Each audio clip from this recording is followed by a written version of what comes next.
Hey everyone, it's Mrs. Bright. I hope you're all having a wonderful summer break. Today I wanted to talk with you all about the top things that we need to do as teachers for ourselves over summer break. Now, if you are a newer teacher, this is the perfect video for you. If you are a veteran teacher and you already have a good group for your summer, this might not be the best video for you, but you're welcome to keep watching. I'd still love to have you here. So today we are going to talk about the 3 R's. Now, I'm not talking about reading, writing, and arithmetic. That was, those used to be the 3 R's that we talked about and when we talked about education. I don't know if they still are.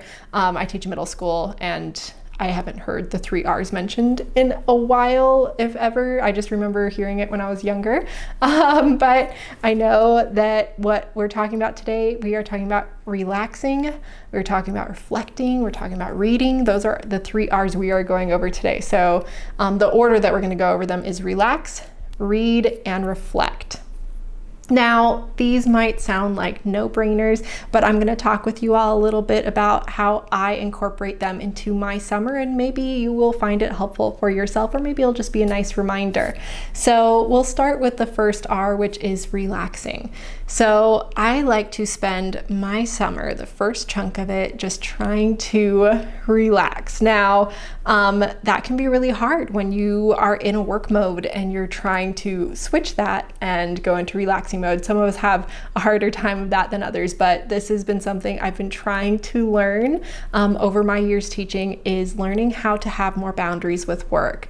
I have had the tendency to work, and I don't really put too many boundaries between my personal time and work time. So that's something I'm trying to get better with, and I think it's getting there. So as for newer teachers, I highly recommend learning how to set up boundaries for your time.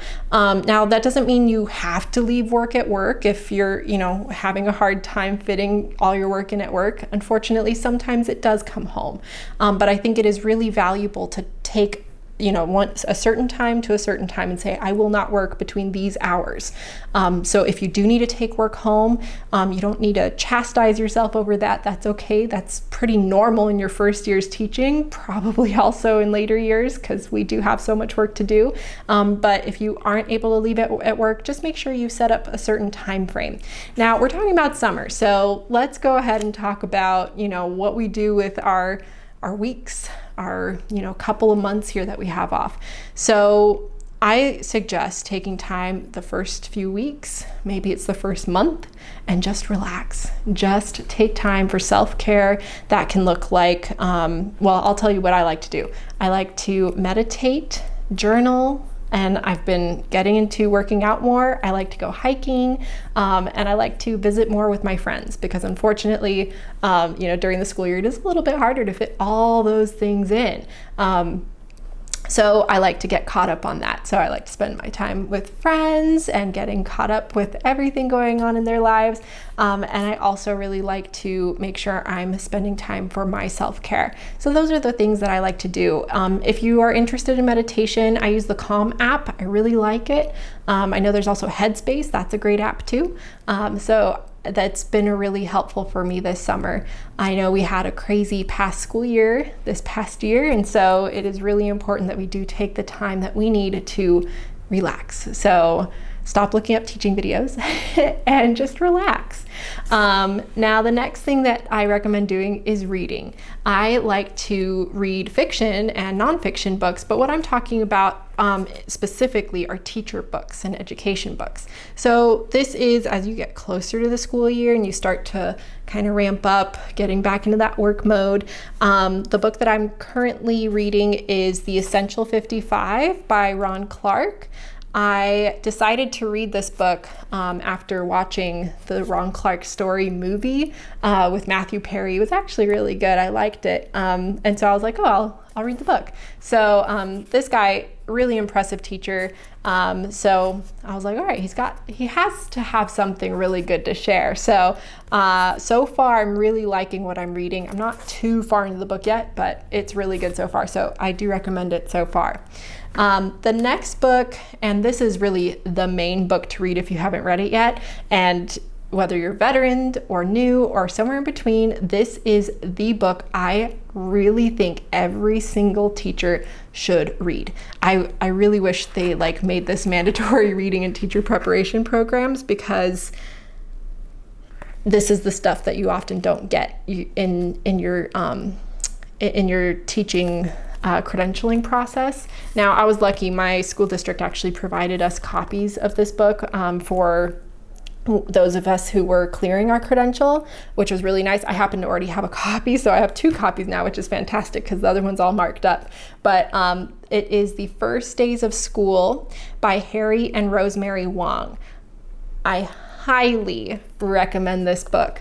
In teacher preparation programs, and if you've never been inside of a classroom, you need this book, because oftentimes it's really just not taught. This will go over what you need to do in those first few days and weeks of teaching. What to wear. It even talks about what to wear. It talks about how to approach situations. It talks about classroom management, routines, procedures, systems. These are all the things I wish I knew before I had started teaching. I think I got this halfway in my first year teaching, and so I highly recommend that you do it. And you're probably like, well, I want to just relax my whole summer. Or maybe you're like, no, but I have to do 10 million other things. Take the time to read this book. I highly recommend it. It will really help you. So, First Days of School, that's the one-stop shop if you are a new teacher. And if you're not a new teacher and you've already read this, maybe it's time to reread it. I like to reread this every summer because I do find it has so many good reminders in there. So I do like to reread that every summer. So this brings us to the last part, which is reflect. As teachers, part of being a good educator is reflecting and revising, right? And so as teachers, we need to think back for how everything went in that previous year. Now, if you are brand new to the classroom and you've never taught before, you might not have anything to reflect about. You haven't taught yet, but you do have your own personal school experience that you might be fresh out of. So think back to your college days, think back to your high school days, think back to maybe even middle school and elementary school, and think about the things that really stood out to you about your teachers that you had. What things worked really well, what didn't.